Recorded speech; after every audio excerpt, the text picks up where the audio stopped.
আপনাকে যদি প্রশ্ন করা হয়, আচ্ছা বলুন তো, আসমান না জমিন কোনটি আগে সৃষ্টি হয়েছে? জবাবে কেউ বলবেন আসমান আগে সৃষ্টি হয়েছে, আবার কেউ হয়তোবা বলবেন না, জমিনই আগে সৃষ্টি হয়েছে। তবে যেই উত্তরই দেন না কেন, একেবারে নিশ্চিত করে কেউ কোনো উত্তর দিতে পারবেন না। আসলে প্রশ্নটা যেমন জটিল, উত্তরটাও কিন্তু তেমনি জটিল।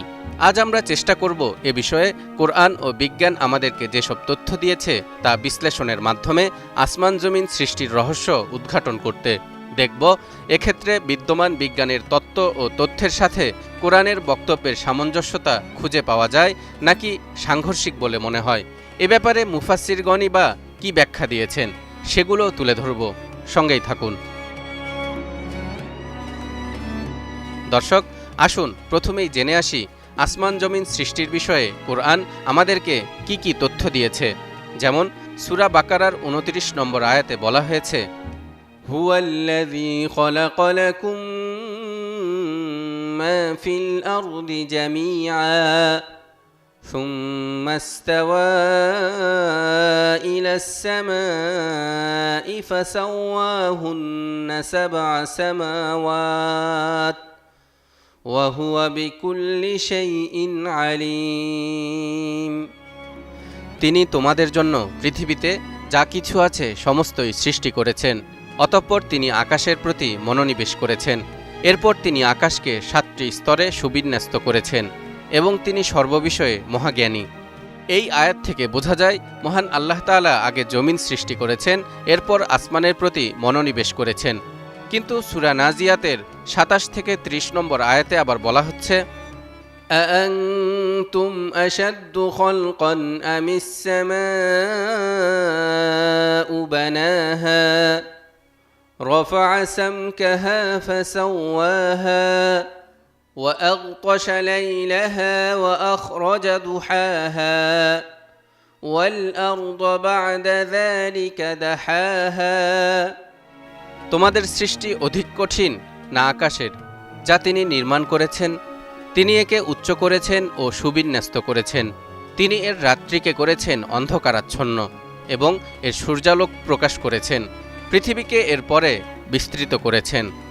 অর্থাৎ এই আয়াতে বলা হচ্ছে মহান আল্লাহ আগে আসমানকে উচ্চ করেছেন এবং সুবিন্যস্ত করেছেন, এরপর পৃথিবীকে বিস্তৃত করেছেন। দর্শক, আপাত দৃষ্টিতে যে কারো মনে হবে সূরা বাকারা ও সূরা নাজিয়াতে বর্ণিত তথ্যের মাঝে বিরোধপূর্ণ বা সাংঘর্ষিক বক্তব্য রয়েছে। তাহলে সঠিক তথ্য কোনটি?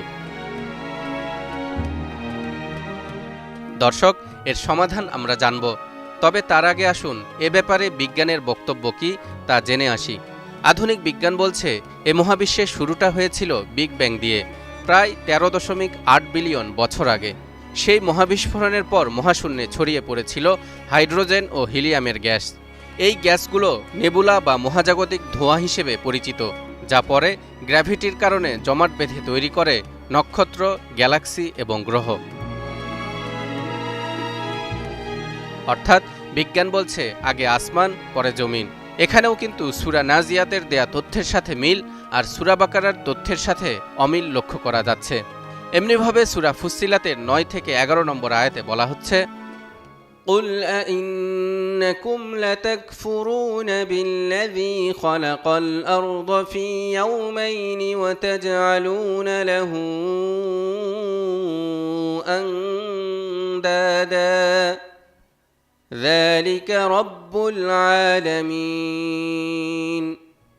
وَجَعَلَ فِيهَا رَوَاسِيَ مِنْ فَوْقِهَا وَبَارَكَ فِيهَا وَقَدَّرَ فِيهَا أَقْوَاتَهَا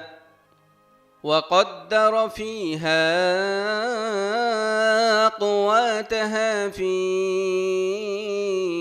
4 أيام سواء للسائلين ثم استوى إلى السماء وهي دخان فقال لها وللأرض ائتيا طوعا أو كرها قالتا أتينا طائعين বলো, তোমরা কি তাকেই অস্বীকার করছো যিনি জমিনকে সৃষ্টি করেছেন দুদিনে আর তার সমকক্ষ বানাচ্ছ? তিনিই তো বিশ্বজগতের রব, আর তার উপরিভাগে তিনি দৃঢ় পর্বতমালা স্থাপন করেছেন এবং তাতে বরকত দিয়েছেন, আর তাতে প্রার্থীদের প্রয়োজন অনুযায়ী নির্দিষ্ট পরিমাণ খাদ্য সঞ্চিত করেছেন 4 দিনে। তারপর তিনি আসমানের দিকে মনোনিবেশ করেন। তা ছিল ধূম্রপুঞ্জ বিশেষ। তারপর তিনি আসমান ও জমিনকে বললেন, তোমরা উভয়ে আসো, স্বেচ্ছায় অথবা অনিচ্ছায়। তারা উভয়ে বলল, আমরা অনুগত হয়ে আসলাম। দর্শক, এখন পর্যন্ত যে 3টি সূরার আয়াত নিয়ে কথা বলা হয়েছে, এর মধ্যে সূরা বাকারা ও সূরা ফুসসিলাতের বাহ্যিক অর্থ অনুযায়ী মনে হয় আগে জমিন সৃষ্টি হয়েছে, পরে আসমান। অন্যদিকে সূরা নাজিয়াতের বাহ্যিক অর্থ অনুযায়ী বোঝা যায় আগে আসমান সৃষ্টি হয়েছে, পরে জমিন। বাহ্যিকভাবে একে বিরোধপূর্ণ মনে হলেও একটু গভীরভাবে চিন্তা করলে আর বিরোধের কিছু থাকবে না। কারণ এই 3টি সূরাতেই জমিন সৃষ্টির কথা বলতে গিয়ে মহান আল্লাহ তাআলা খলাক শব্দ ব্যবহার করেছেন, যার অর্থ এমন জিনিস সৃষ্টি করা যার কোনো অস্তিত্বই ছিল না। অন্যদিকে আসমানের কথা বলতে গিয়ে বলা হয়েছে সুম্মাস্তাওয়া ইলাস সামা, অর্থাৎ এরপর তিনি আসমানের প্রতি মনোনিবেশ করেছেন। এখানে কিন্তু আসমান তৈরি করেছেন এভাবে বলা হয়নি। এতে বোঝা যায় আসমান আগে থেকেই ছিল, কিন্তু স্তর বিশিষ্ট বা গোছানো ছিল না, বরং ধোঁয়ার কুণ্ডলী আকারে ছিল। দর্শক, খেয়াল করুন, সূরা ফুসসিলাতের 11 নম্বর আয়াতে বলা হচ্ছে আসমান শুরুতে ছিল ধোঁয়া বিশেষ।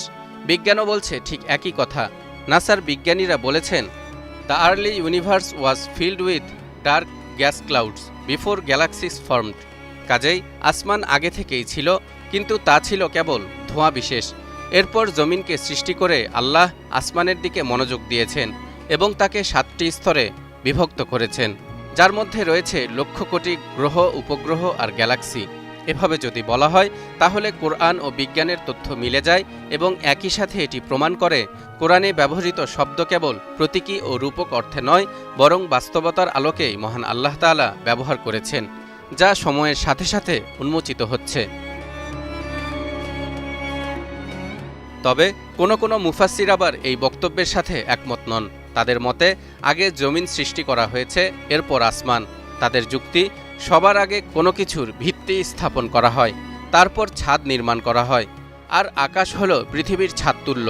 তাই আগে পৃথিবী সৃষ্টি হওয়ার বিষয়টি যুক্তিযুক্ত। যেমন তাফসিরে কুরতুবিতে লেখা হয়েছে, আসমান জমিন সৃষ্টির বিষয়ে কোনো আয়াতের সঙ্গে কোনো আয়াতের প্রকৃতপক্ষে কোনো বিরোধ নেই, কেননা আল্লাহ তাআলা প্রথমে পৃথিবী অবিস্তৃত আকারে সৃষ্টি করেছেন, অতঃপর আসমান সৃষ্টি করেন। এরপর পৃথিবীকে প্রসারিত করে তাতে পাহাড়, পর্বত, নদীনালা, গাছপালা ইত্যাদি স্থাপন করেন। কোরআনের শ্রেষ্ঠ তাফসিরকারক সাহাবী আব্দুল্লাহ ইবনে আব্বাস রাদিয়াল্লাহু তাআলা আনহুকে আসমান জমিন সৃষ্টির ব্যাপারে জিজ্ঞেস করা হলে তিনি বলেন, এ সংক্রান্ত সবগুলো আয়াত নিয়ে চিন্তাভাবনা করলে মনে হয় প্রথমে পৃথিবীর উপকরণ সৃজিত হয়েছে, এমতাবস্থায় ধূম্রকুঞ্জের আকারে আকাশের উপকরণ নির্মিত হয়েছে। এরপর পৃথিবীকে বর্তমান আকারে বিস্তৃত করা হয়েছে এবং এতে পর্বতমালা, বৃক্ষ ইত্যাদি সৃষ্টি করা হয়েছে। এরপর আকাশের তরল ধূম্রকুঞ্জের উপকরণকে সপ্ত আকাশে পরিণত করা হয়েছে। আশা করি সবগুলো আয়াতই এই বক্তব্যের সাথে সামঞ্জস্যপূর্ণ হবে।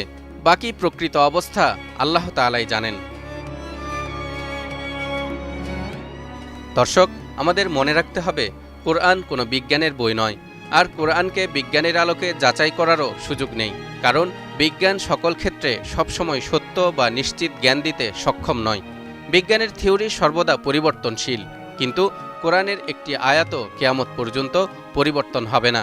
কোরআন এমন অনেক তথ্য দিয়ে রেখেছে যা বিজ্ঞান আজ থেকে 100 বছর আগেও বুঝতে পারেনি, কিন্তু অব্যাহত গবেষণার মাধ্যমে বিজ্ঞানীরা বর্তমানে কোরআনের সেসব তথ্যের ব্যাখ্যা খুঁজে পেয়েছেন। তেমনি এই মহাবিশ্বের সৃষ্টি রহস্য সম্পর্কে এখনও বহু তথ্য বিজ্ঞানীদের কাছে অজানাই রয়ে গেছে। কাজেই আসমান জমিন সৃষ্টির ব্যাপারে বিজ্ঞানীদের দেয়া সব তথ্যই যে সঠিক হবে এ কথা আমরা কেউই জোর দিয়ে বলতে পারি না। তাই তো মহান আল্লাহ তাআলা বলেন, মা আশহাদতুহুম খালকাস সামাওয়াতি ওয়াল আরদি ওয়ালা খালকা আনফুসিহিম وما كنت متخذ المضلين عضدا আমি তাদেরকে আসমানসমূহ ও জমিনের সৃষ্টির সাক্ষী করিনি এবং না তাদের নিজেদের সৃষ্টির, আর আমি পথভ্রষ্টকারীদেরকে সহায়তাকারী হিসেবে গ্রহণ করিনি। অর্থাৎ আসমান জমিন এমনকি তাদের নিজেদের সৃষ্টির সময়ও কেউ যেহেতু সেখানে উপস্থিত ছিল না, সেহেতু এসব বস্তু সৃষ্টির গতি প্রকৃতি এবং ধারাবাহিকতা সম্পর্কে কোনো তথ্য কেউ নিশ্চিত করে বলতে পারবে না। তবে শেষ কথা হলো, আসমান আগে না জমিন আগে, এর উত্তর নির্ভর করে আপনি কোন দৃষ্টিকোণ থেকে দেখছেন। উপাদানগত দিক থেকে আসমান আগে, আর গঠন ও সাজানোর দিক থেকে জমিন আগে। এবং এই দুই দৃষ্টিকোণ কোরআন ও আধুনিক বিজ্ঞানের মাঝে বিরোধ নয়, বরং একটি গভীর সামঞ্জস্য প্রকাশ করে।